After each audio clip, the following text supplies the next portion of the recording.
On nous a fait croire que notre société était basée sur la confiance dans des mains qui étaient soi-disant de bonnes mains pour garantir notre sécurité à tous. Non, mais c'est con aussi, c'est con de croire ça aussi. Vous croyez qu'en fait les complotistes, c'est des gens qui à la base étaient méga naïfs et croyaient vraiment que tout le monde est gentil et tout, puis à un moment ils voient une erreur et ils font oh putain en fait on nous manipule. Tout de suite ça va beaucoup trop vite, ils rattrapent, oh putain en fait c'est des reptiles et tout. Bonjour ou bonsoir à toutes celles et ceux qui nous regardent en replay. Si vous voulez un jour rejoindre la team live, vous êtes les bienvenus tous les mardis, jeudis et dimanches soirs dès 21h. Bonne rediffusion.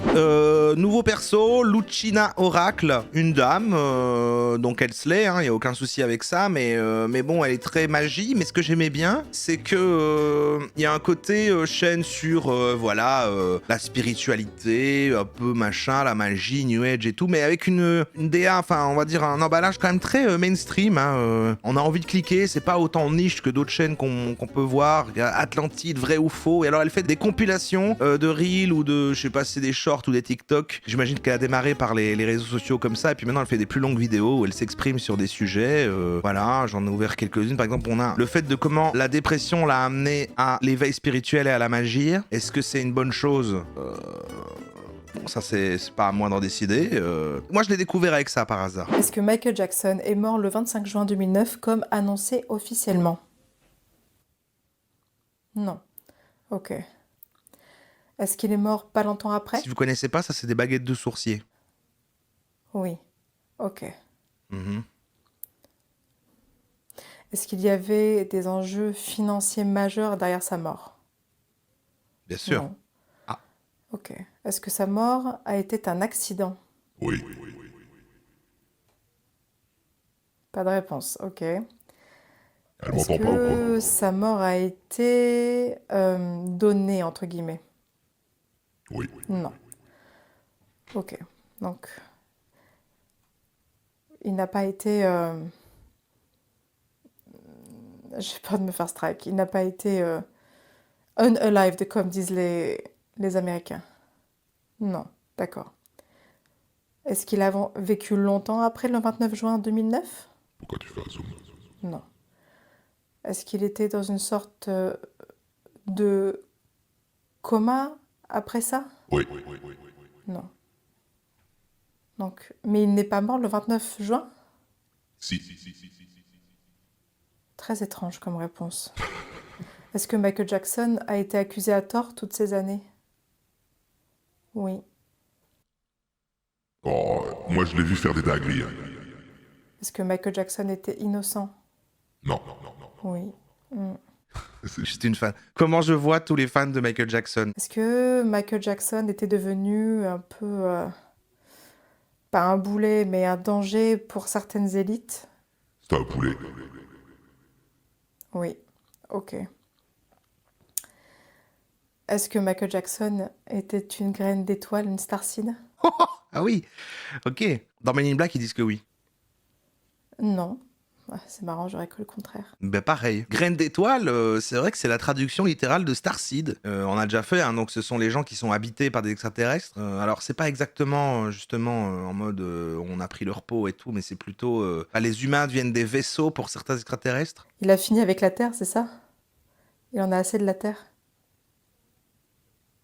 Pas de réponse. C'est dingue, il n'y a pas beaucoup de réponses autour de Michael Jackson. Peut-être parce que tu tiens juste deux baguettes. Donc je récapitule. Est-ce qu'il est mort en juin 2009? Non. Est-ce qu'il a vécu longtemps après? Non. Oui. Est-ce que sa mort a été un petit peu mise en scène? Oui. On a déjà fait ça, j'ai déjà répondu. Je comprends pas qui elle pose les questions. À Roro. Bah, c'est guide, quoi. C'est guide. Elle canalise l'énergie par les baguettes de sourcier. Il y a différentes façons. Il y a le pendule. C'est un accessoire. Voilà, il faut un accessoire parfois pour canaliser. Ça peut être une baguette. Et elle demande ça à ses guides qui savent des choses plus que nous parce qu'ils sont dans la 4D, quoi. Un truc comme ça. Mais alors, il y en a plein. Voilà, il y a des formats courts comme ça. Ici, elle a fait une compilation de toutes ces informations sur les aliens. Est-ce que certains gouvernements ont passé des accords secrets avec des races extraterrestres? Oui. Merde. Oui. Je voulais dire oui. Les États-Unis collaborent-ils encore aujourd'hui avec des êtres non humains? Évidemment. Oui. Le crash de Roswell était-il bien un vaisseau extraterrestre?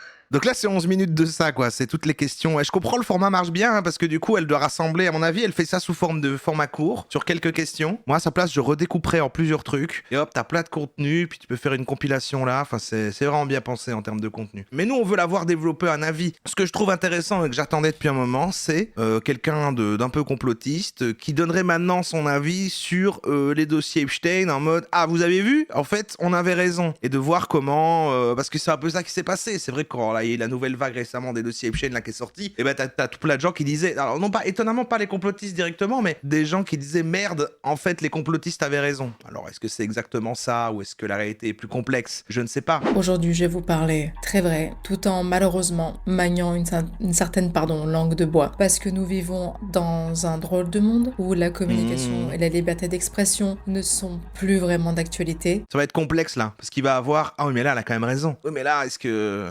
Nous avons une illusion de liberté, que ce soit chez nous en France, en Europe. Alors voilà, doucement quand même, doucement. On n'est pas libre, là. Là, on est plus en liberté là. Des choses en ce moment se passent dans le monde qui sont horribles et on nous prend pour des...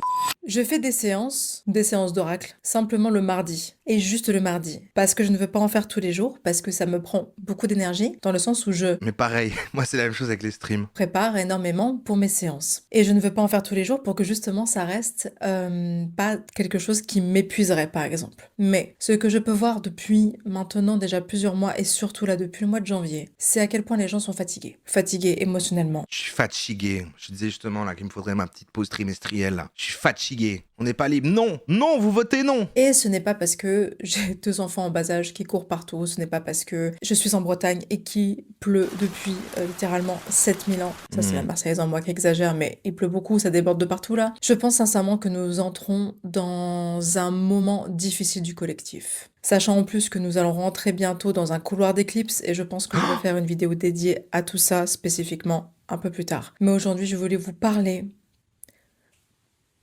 Ça me touche. Vous avez vu tout ce qui se passe. Et voilà, elle va jouer sur la gravité des dossiers Epstein pour qu'on fasse bah oui, ok, ça va, tout est vrai, t'as raison. Surtout venant des États-Unis. Ces fameuses files qui ont été rendues publiques. J'ai même pas envie de dire le nom parce que je sais même pas ce qui va être striké, ce qui sera pas striké par les réseaux. On arrive à un moment crucial, je trouve, de notre éveil ou même de notre évolution humaine où clairement on marche sur la tête. C'est assez dingue de voir à quel point nous sommes en train de rentrer. Je rigole parce que je suis mal à l'aise. J'ai pas envie de rire. Je rigole parce que je suis mal à l'aise. Je devrais dire ça plus souvent. Je suis comme Chandler Bing dans Friends. Des fois, quand je suis mal à l'aise, j'ai envie de faire des blagues. C'est comme ça. Mais on rentre littéralement dans un monde dystopique. Ou alors, il a toujours été dystopique et on le voit ici maintenant. Ce qu'on Moi, je crois que c'est ça. voit en ce moment, c'est littéralement un retournement du bien et du mal. Et c'est pour ça que je me demande est-ce que tout ça est calculé ou pas. Elle va dire Epstein ou Epstein. Vu qu'elle a dit les files, elle dit les trucs en anglais, donc elle va dire les Epstein files. Je voudrais qu'on ne juge pas, je voudrais juste qu'on pose, qu'on prenne du recul et qu'on réfléchisse. Car bien sûr, avec des news pareilles, on a tous tendance à monter au créneau, soit à enfoncer la tête dans le sable parce que c'est horrible, soit, Des sœurs ça Halliwell. c'est plutôt mon cas, à vouloir rentrer dans l'art et faire la guerre. Je suis pareil, moi, C'est je suis normal, pareil. Je suis une femme, je suis une mère. Quand je vois l'iceberg Epstein, évidemment que ça me rend malade. Elle a dit Epstein. Epstein files. Mais ce qui me frappe le plus, bien sûr, en dehors de tout ce qui sort, c'est la façon dont l'information est traitée, je trouve. Parce qu'on nous dit comment réagir et on nous coupe.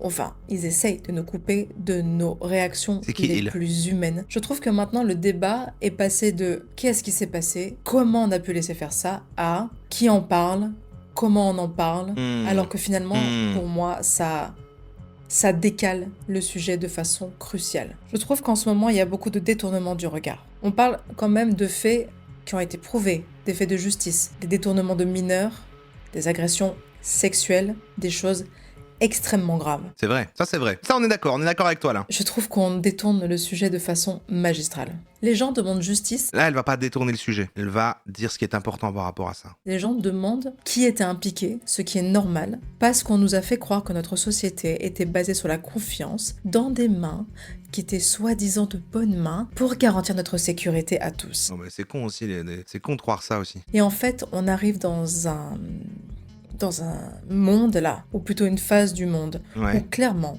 ce n'est pas le cas. Mais alors pas du tout. J'ai remarqué que cette colère, suite à ces révélations, qui est tout à fait naturelle, elle commence à être une pathologie. Encore une fois, Personne ne croit ça. Vous croyez qu'en fait, les complotistes, c'est des gens qui à la base étaient méga naïfs et croyaient vraiment que tout le monde est gentil et tout, puis à un moment, ils voient une erreur et ils font « Oh putain, en fait, on nous manipule. En fait, on nous manipule, tout n'est que mensonge. » Et tout de suite, il part. Tout de suite, ça va beaucoup trop vite. Il rate... Oh putain, en fait, c'est des reptiles et tout. en France, tous ceux qui parlent de ça, donc moi je ne vais pas y couper, est traité de complotiste. T'as rien dit, t'as déjà de censurer un soupir. Attends, tous les gens qui parlent de Epstein sont traités de complotistes. Tous les gens qui en ont parlé sont traités de complotistes. Et le problème, c'est que ce mécanisme, je l'ai étudié et je vais vous en parler parce que c'est pas la première fois qu'on fait de la propagande et qu'on détourne le propos pour une manipulation de masse. Ok, elle a étudié le phénomène et elle va nous expliquer comment on a été manipulé et comment la propagande. Mais en fait, moi, j'ai pas l'impression qu'il y a ça. Elle prend l'exemple de l'affaire Epstein et elle dit tous les gens qui parlent d'Epstein là sont traités de complotistes et c'est de la propagande. Moi, je vois pas du tout qu'il se passe ça. Il faut savoir que ça, l'histoire nous a déjà montré ce genre de... Ah, j'ai plus les mots. Ce sujet est très sensible pour moi. On a déjà vu ce genre de détournement, de propagande, de diabolisation de certains propos ou de personnes qui en parlent. Je vous l'ai dit en début de vidéo, la liberté d'expression n'existe plus. Elle est très intense. La liberté d'expression n'existe plus. Il faut savoir que dans les années 1930, la politique ne fonctionnait pas par la vérité. Elle fonctionnait par la propagande et les médias étaient... Les nazis. Tout de suite les nazis. Oui, les nazis sont méchants, on met sur eux tous les maux du monde, ça va. Il n'y avait pas de vérité établie, simplement des vérités imposées ou dressées par les bords politiques qui voulaient donc faire bouger la population d'un côté ou d'un autre bord de façon très manipulatoire. Les nazis-situations. Vous avez déjà vu le compte Insta qui s'appelle Lena Saturation et qui sont que des extraits de Lena Situation mais avec le son et l'image qui est saturée. Voilà, c'était ma petite reco culturelle. Il faut savoir aussi que pendant la Grande Guerre, non c'est pas la Grande Guerre, la Deuxième Guerre mondiale, on ne disait pas méfiez-vous de la vérité, on disait méfiez-vous de ceux qui cherchent la vérité et sont nocifs, dangereux et une menace pour la société. Je sais pas, ça vous semble pas familier, cette façon de faire? Si, c'est la même chose maintenant. Dans la rue, il y a des SS, je les vois. Alors, pour ceux qui habitent en Bretagne, à côté de chez moi, il y a le musée des résistants. Eh bien, je peux vous dire que si vous faites un tour au musée de la résistance du Morbihan, vous allez être glacé non seulement par les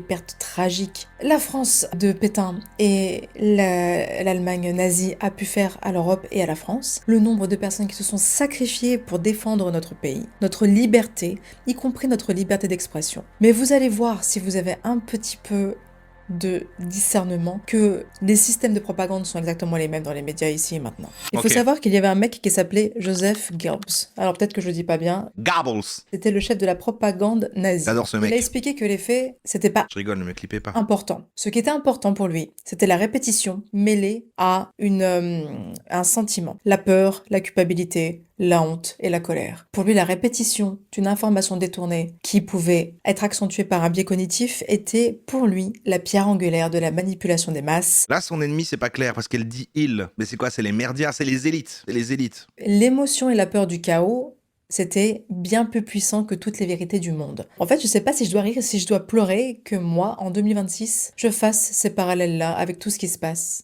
Rire. Parce que nous avons tous eu cette idée que c'était la dernière guerre, qu'on ne pouvait pas repartir dans des choses comme ça. Et j'ai l'impression qu'ici et maintenant, c'est les mêmes ressorts, sauf que ça a changé d'apparence. Je ne fais que débattre ici, n'est-ce pas? Elle est beaucoup trop intense. Et en plus, elle a ce truc un peu de persécution en disant je dois me faire attention à ce que je dis parce qu'on va me faire taire. Et oui, je suis courageuse. Ouais, je suis courageuse, je dis les termes en fait. Vous savez quoi? Je vais même le dire. Les nazis, c'était pas cool. Ouais, je sais. On va me faire taire. C'était plutôt méfiez-vous de ceux qui posent des questions. Ils sont dangereux. Ils sont dangereux pour le système établi. Il faut savoir que les nazis sont arrivés par la force, par la peur. Tout le monde connaît l'histoire. Je vais pas faire un cours d'histoire sur la Deuxième Guerre mondiale, mais il y avait quand même un système de propagande très établi chez les nazis. Et comme je vous disais, si vous allez de ce fameux musée qui est à côté de Malétroit, vous allez avoir la chair de poule. La propagande était dingue. Et tous ceux qui posaient des questions, bon là, on n'est pas quand même à ce stade-là, ils étaient tout simplement exécutés. Mais c'est intéressant de voir que les mécaniques ne s'endorment pas vraiment à 100%, quoi. Explique le rapprochement que tu fais, quoi. Parce que là, c'est pas clair. Ok, les nazis faisaient de la propagande. Après, j'ai vu dans mes recherches que plus tard aux États-Unis, il y a eu aussi autre chose qui... Dans les années 60, la publicité, la naissance de la publicité après-guerre. On va découvrir l'opération Mockingbird. D'accord. Ok, je croyais que ça se transformait en un créatif. C'est un programme qui est réel, documenté, vous pouvez chercher par vous-même, ici et maintenant, Elle a dans raison, lequel les médias ont Sofa. été influencés pour biaiser l'opinion du public à des fins politiques. C'est Hunger Games, ça. Il ne raconte pas vraiment de mensonges, mais c'est plutôt de drainer ce qui doit être dit ou non. Une sorte de demi-mensonge, une sorte de vérité. En choix, je suis d'accord avec elle, mais à mon avis, pas du tout avec ses conclusions. Je sais pas pourquoi les complotistes vont toujours trop loin. Mais si vous êtes d'accord avec elle, c'est que vous arrivez à comprendre le propos. En fait, pour moi, là, tout ce qu'elle a dit, c'est les nazis faisaient de la propagande et aujourd'hui, il y a de la propagande comme les nazis qui faisaient de la propagande. Il y a eu que ça comme info, là. Mockingbird, c'est exactement ça. C'était eux qui C'est quoi décidaient qui Mockingbird? devait être ridiculisé, qui devait être encensé et qui devait dire les vérités ou non. Il faut savoir aussi qu'il y a plusieurs personnes, des penseurs, des philosophes ou même des hommes politiques qui subtilement ont commencé à planter des graines de cette façon de faire. Edouard Bernays, Ah aussi, voilà, c'est le gars, voilà. Les trucs, là, les clopes. C'est vrai que c'est le premier man après qui a fait de la manipulation à l'image des nazis, mais là, c'était pour vendre des produits, quoi. Mais finalement, c'est quoi le pire? Le nazisme ou le capitalisme? J'ai pas raison, la team? cet homme, il faut savoir que c'est le père des relations modernes au niveau historique. Et en fait, il assumait pleinement que les masses devaient être guidées. Il était lié un peu à Freud, je crois, ouais. Un homme fascinant, hein. Et pour lui, pour ce monsieur Bernays, c'était pour leur propre bien. Tous ces penseurs, ces personnes qui veulent penser à notre place, pensent qu'ils font les choses correctement, que c'est pour notre bien. Et vous trouverez quand même qu'il C'est y a comme Thanos beaucoup qui de croit qu'il est... Ouais, parallèles avec d'autres moments de notre histoire ouais, Thanos. moderne. Je suis insupportable. On a pris des décisions à notre place pour notre bien. Hashtag 2020, hashtag 2021, 2022, etc., etc. Enfin, elle dit tellement les termes. Quelque chose qui s'est passé dans le monde entier, où nous sommes tous restés à la maison. Voilà. Je vous laisse. Voilà, je pense que ça se passe de détails. Je suis en train de délirer de tout ce que je dois faire pour pas être ban. Truc de malade, quoi. Tout le monde s'en fout, t'aurais pu dire tout ce que t'as dit, tu serais jamais ban. Moi, par exemple, j'ai posté ce replay, il y aura pas de problème. Le ton complotiste, ouais, c'est le 1. Bon. Mais bon, il y a encore des gens qui n'y croient pas. C'est toujours ce ton-là qui est insupportable. Il disait que c'était l'émotion qui devait guider les hommes pour leur bien. Donc en fait, utiliser nos émotions contre nous, en gros. Ouais. Et donc, en mettant l'émotion au centre de la discussion, on ferme le débat ouvert et on rentre dans la guerre qu'on a ici et maintenant, où le débat est devenu une guerre incessante, que ça soit sur les réseaux ou même dans les maisonnées. Ah oui, mais c'est comme ça que je gagne de l'argent, leur dis pas. Maintenant, on ne dit pas regardons les faits, on dit plutôt attention à qui en parle. Qui est-ce qui en parle? On ne dit pas regardons les faits, mais attention à qui en parle. Genre on croirait certaines instances, ouais. D'où le fait que les complotistes disent, moi je me renseigne plus au milieu des médias, je suis le blog l'éluéveillé.org. Et c'est vrai que depuis quelques années, il est Ouais. très difficile d'avoir des faits réels. Pour moi, elle a rien dit là. Qu'est-ce qu'elle a dit? Elle a tout whippé. La différence avec les nazis, c'est pas la propagande, c'est que tout le monde peut prendre la parole via les réseaux sociaux maintenant, donc ça se prend plus le bec. Oui, en fait, je vois pas comment elle fait le lien, parce que là, j'essaie vraiment, alors blague à part, de comprendre le truc, mais en fait, elle a fait un premier chapitre en disant, vous vous souvenez, les nazis, c'était pas ouf. Hein. Pour revenir là-dessus, elle dit, on s'intéresse plus à qui le dit que les vraies infos. Oui, si aujourd'hui tout le monde est plus en conflit, c'est parce que tout le monde peut parler à tout le monde voit les avis de tout le monde, on découvre plus de facettes, machin, voilà. Ça, moi, je suis d'accord que tout est insupportable à cause de ça, mais... Vous vous êtes sûrement demandé, comme nous tous, quand on était à l'école et qu'on nous parlait de la Shoah, par exemple, on s'était tous dit « Ouais, mais nous, on aurait été résistants. Ouais, mais nous, on aurait tout remis en cause, on aurait tout fait péter. Non. » Vraiment? Ou est-ce que nous sommes tous tombés dans le piège d'une discussion douce Moi, si je pouvais remonter dans le temps, j'irais tuer Hitler. pour nous maintenir hors d'alerte? Non, ne me remerciez pas. D'imprégnation, du plaisir, de l'idiocratie, Elle a dit idiocratie. nous délester de certaines formes de critique. Je pose ça là. En fait, le problème, je trouve, avec les... Elle croit tellement Elle croit tellement être le perso principal. Je pose ça là, dans 10 ans. Tu tuerais bébé Hitler, j'ai envie de te dire encore mieux. Le problème, c'est qu'on assiste encore et toujours, à des zones grises où la justice n'a pas lieu, où des personnes restent intouchables et où toutes les personnes qui essayent de trouver des réponses ou de monter au créneau parce qu'ils ont eu des expériences similaires sont diabolisées directement. Je suis quand même effarée de voir qu'on se sert de ces fires cette histoire avec ce cher monsieur Epstein, pour parler de propagande russe. C'est très étonnant. Donc elle a peur que sa vidéo ait des problèmes en disant Covid, mais pas en disant Epstein. Alors elle aura pas de problème, mais... En fait, elle dit pas grand-chose, mais en même temps, elle place des petits trucs complotistes au milieu en faisant des liens que voilà, et un peu genre les médias nous écoutent pas, mais au final, derrière, bon, ça a du sens. Enfin, on va pas remettre en question que c'est grave. Pour moi, c'est pas un débat d'opinion, là. Ouais. C'est plus un débat d'opinion. C'est du bon sens. C'est un problème démocratique. D'accord. Est-ce qu'on peut C'est se ce que poser la j'allais question dire. légitimement, ici et maintenant en 2026, est-ce que nous avons toujours des systèmes démocratiques? Et quand je vois ce qui se passe, que ce soit en Europe C'est la dictature? ou les horreurs qui se passent en ce moment aux États-Unis, je ne crois pas que nous soyons encore dans des systèmes démocratiques. Je pense qu'on nous fait croire qu'on est dans des systèmes démocratiques, mais pourtant, ce n'est pas le cas. Et je crois que si elle était plus dans un système démocratique, elle verrait quand même la différence. Elle se dirait, ah, c'est vrai qu'avant, quand même, c'était quand même toujours un peu la démocratie. Hein. Je pouvais quand même faire des vidéos sur YouTube où je dis toutes ces choses-là, alors que maintenant, je peux vraiment plus rien faire. Qu'est-ce que c'est que l'éveil spirituel? Qu'est-ce que c'est Ah, que le changement de paradigme ici et maintenant? On sait qu'il y a un changement de paradigme. On sait que la planète est en L'ère train du de Verseau. changer, qu'on y croit ou qu'on n'y croit pas. Notre société malade est clairement en train de rendre l'âme. c'est fascinant quand même, moi, les gens comme elle ou comme plein d'entre vous, en fait, qui sont, ouais, alors il y a des problèmes, on va analyser les problèmes et ensemble, on va les résoudre, faut faire quelque chose et tout. Heureusement que vous existez. Hein. Moi, j'ai trop la flemme. Hein. On ne peut pas empêcher une hémorragie, et je suppose que c'est ce qui se passe. Il y a une hémorragie en ce moment. Et je pense qu'en fait, il y a toujours eu ce genre de choses, sauf que maintenant, ça se voit. Mais je ne crois pas que le monde devient pire.